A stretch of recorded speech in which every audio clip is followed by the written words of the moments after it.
दोस्तों, क्या आपको लगता है कि सरकार ने यह फैसला जयराम मातो के दबाव में लिया है? आप इस योजना को सही कदम मानते हैं या सिर्फ एक चुनावी चाल? हमें कमेंट में अपनी राय दें और इस खबर को ज़्यादा से ज़्यादा शेयर करें ताकि जयराम मातो के जितने सारे फॉलोवर हैं उसको ये जानकारी मिल सके कि सच में जयराम है तो हिम्मत है। एक विधायक सब पर भारी। हेलो नमस्कार साथियों, आज हम लोग बात करेंगे कि झारखंड की जो छात्राओं के लिए झारखंड सरकार 1000 रुपया यात्रा भत्ता को लेकर आ रहे हैं। क्या ये जो भत्ता है, ये जो यात्रा भत्ता है, क्या ये जयराम मातो का विधानसभा में मैया समान योजना को लेकर जो उन्होंने क्रिटिसाइज किया था, सरकार को घेरा था कि ये मैया समान योजना कहीं हमारे बहनों बच्चियों को अगर शिक्षा के रूप में अगर दिया जाता तो ये सबसे उचित होता। उसी का परिणाम है कि आज झारखंड सरकार ने ये योजना लाने पे मजबूर हो गया। दोस्तों, आज हम लोग चर्चा करेंगे कि क्या जयराम मातो का सच में उसका असर है या फिर कुछ और। उसके बाद हम लोग क्या करेंगे, कमेंट सेशंस को पूरा पढ़ने का प्रयास करेंगे। यानी कि कल्पना सोरेन ने अपने ट्विटर हैंडल में उन्होंने इस बात को, किस बात को, तो झारखंड की जो छात्राओं के लिए 1 महीना यात्रा भत्ता जो दे रही है उसके लिए उन्होंने पोस्ट किया था और वो पोस्ट के नीचे बहुत सारे लोगों का, हमारे महापुरुषों का एक से एक कमेंट आया है। इसीलिए हम कह रहे हैं कि आज हम इस वीडियो में कुछ भी नहीं कहेंगे, बस कमेंट को पढ़ के आपको सुना देंगे। तो चलिए शुरुआत करते हैं। दोस्तों, झारखंड की हेमंत सोरेन सरकार ने राज्य की छात्राओं के लिए एक बड़ा सौगात ले आया है। कॉलेज और विश्वविद्यालय में पढ़ने वाली छात्राओं को हर महीने 1000 रुपया भत्ता मिलेगा। सरकार ने यह योजना शैक्षणिक सत्र 2025-26 से लागू करने का ऐलान किया है। लेकिन क्या ये योजना सिर्फ सरकार की मर्जी से बनी है या इसके पीछे जयराम मातो का विधानसभा में उठाई गई मांग का दबाव है? जयराम मातो की पहल का असर दोस्तों साफ साफ है कि झारखंड विधानसभा में जयराम मातो ने पहले ही मैया समान योजना की कमियों को उजागर किया था। उन्होंने कहा था कि इस योजना के तहत युवा बहनों को बिना किसी ठोस योजना के 2500 रुपया देने से वे आत्मनिर्भर बनने के बजाय आर्थिक रूप से कमजोर हो रहा है। जयराम मातो ने मांग की थी कि इस राशि को सीधे छात्रवृत्ति यानी कि स्कॉलरशिप के रूप में दिया जाए ताकि बहनें अपनी पढ़ाई जारी रख सके और आत्मनिर्भर बन सके। अब सरकार ने यात्रा भत्ता देने का ऐलान तो किया है जो जयराम मातो की सोच के अनुरूप है। इस योजना के लागू होने से यह स्पष्ट संकेत मिलता है कि अगर विधानसभा में जनहित के मुद्दे जोरदार तरीके से उठाया जाए तो सरकार को भी झुकना पड़ता है, चाहे वो 56 इंच का हो या 56 सीट लाया हो, कोई फर्क पड़ने वाला नहीं है। आपका विपक्ष मजबूत होना चाहिए। लेकिन दोस्तों, वहीं पे जो बीजेपी है वो तो कुछ कर ही नहीं रहा है। दोस्तों, योजना का जो मुख्य बिंदु है उसको आइए हम लोग समझते हैं। दोस्तों, हर महीने 1000 रुपया छात्रों के बैंक खाते में डीबीटी के माध्यम से भेजे जाएंगे, पहला। दूसरी बात की स्नातक यानी कि जो ग्रेजुएशन है और स्नातक कोर यानी पोस्ट ग्रेजुएट है उसके 70 से 80 हजार छात्रों को लाभ मिलेगा और यह योजना का लाभ केवल उन्हीं छात्राओं को मिलेगा जिनकी कक्षा में 75% उपस्थिति होगी। एनरोलमेंट रेशियो यानी कि GER बढ़ाने के लिए यह योजना लागू की जा रही है। झारखंड सरकार ने घोषणा किया है कि उच्च शिक्षा और डिजिटल बनाने के लिए 10 फरवरी को 6 नए पोर्टल लॉन्च किए जाएंगे। 6 नए पोर्टल लॉन्च। दोस्तों, क्या अब हम लोग समझेंगे कि क्या यह योजना छात्राओं के लिए फायदेमंद होगा?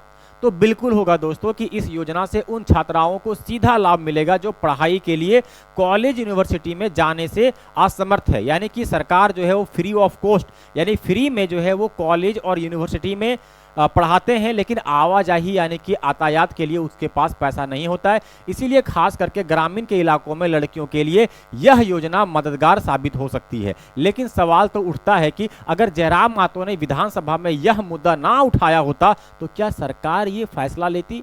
क्या यह योजना कहीं ना कहीं यह साबित करती है कि मजबूत विपक्ष और जनहित के मुद्दे उठाने वाले नेताओं की आवाज का असर होता है? दोस्तों, अब देखेंगे हम लोग क्या यह योजना सरकार का राजनीतिक स्टंट है क्या?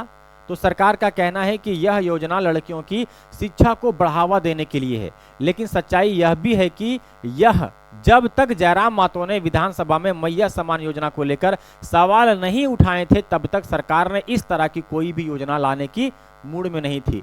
तो हाँ, मानते हैं कि ये एक राजनीतिक स्टंट कह सकते हैं। अगर जयराम मातो ये सवाल सरकार को नहीं घेरती तो ये जो है योजना अब तक नहीं आता।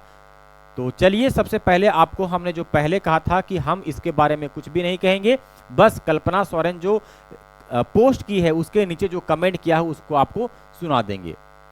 दोस्तों, अब बारी है कमेंट पढ़ने का। तो कल्पना सोरेन ने एक पोस्ट डाला था जिसमें से इस पोस्ट में लिखा था कि झारखंड की हर बेटी को बेहतर शिक्षा और उज्जवल भविष्य मिले, इसके लिए अब वह सरकार लगातार प्रयासरत है। कोई भी बाधा उनकी उड़ान को ना रोक सके, उसके लिए हमारी सरकार लगातार कदम उठा रही है। दोस्तों, इस पोस्ट को यहाँ पे डाला था जो आप यहाँ पे स्क्रीन में देख सकते हैं। उसके बाद बहुत सारा जो है वो भर भर के लोगों ने कमेंट किया। और पहला यूजर ने कहा, अभिजीत प्रताप देव ने, उन्होंने कहा कि कुछ कृपा पुरुषों पर भी किया जाए दीदी जी, यानी कि कल्पना सोरेन को कहते हुए कह रही है। उन्होंने आगे एक और यूजर है नेहा मेहता ने कहा कि क्या 1000 भत्ता देकर बेटियों का भविष्य सुरक्षित हो जाएगा, जब सारी प्रोफेसर टीचरों की नौकरी अन्य राज्यों के लोग कर रहे हैं। फिर जो है अगला यहाँ पे एक और यूजर ने कहा है मरवीन तोपो ने, राज्य में लाखों सरकारी पद खाली है, राज्य के युवा सरकारी नौकरी मांग रही है, पर आप इस पर कुछ नहीं बोलेंगे। घटिया राजनीति करके यहाँ के युवाओं के जिंदगी के साथ खिलवाड़ हो रहा है, कृपया नियुक्तियां निकालें। एक और यूजर है जिसका नाम है MD वासिफ, उन्होंने लिखा है कि नियुक्ति दीजिए मैडम, नहीं तो हम लोग सुसाइड कर लेंगे। दोस्तों, लिखा है महेश महतो, उन्होंने लिखा है कि ग्रेजुएट और पोस्ट ग्रेजुएट को जो आपने बेरोजगारी भत्ता 5000 और 7000 का वादा किया था, जो आज 6 साल होने वाला है, उसको कब लागू कीजिएगा, केवल दिग्भ्रमित करने का काम नहीं कीजिए। वहीं एक और यूजर है प्रदीप प्रधान, उन्होंने लिखा है कि मैडम झारखंड की जनता को खैरात ना दीजिए, उसको काम चाहिए, industry, IT hub, AI multi company, हमारे यहाँ बहुत मिनरल्स है, उसकी फैक्ट्री लगाएं। एक और यूजर ने लिखा है जिसका नाम है कुमार भारती, उन्होंने लिखा है कि मैडम ज़्यादा पैसा हो गया है तो थोड़ा सा हेलीकॉप्टर से छिटवा दीजिए, काम आ जाएगा। कहा है कि झारखंड की बेटी अच्छे से तभी पढ़ेगी जब उसके परिवार में रोजगार मिलेगा। प्लीज़ मैम, झारखंड में युवाओं के रोजगार के लिए भी कुछ कीजिए।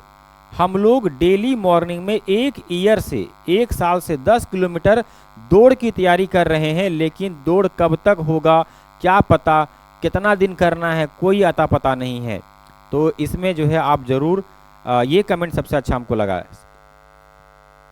इतने सारे लोग जो है अब तक जो है कल्पना सोरेन के ट्विटर हैंडल के पोस्ट के नीचे लोग कमेंट किया था, पता नहीं 1 दिन के 2 दिन के बाद और कितने प्रकार के कमेंट होगा उसका कोई अनुमान नहीं है। दोस्तों, जिसका कमेंट छूट गया आप लोग जाके कल्पना सोरेन के ट्विटर हैंडल के नीचे आप लोग खुद से पढ़ सकते हैं।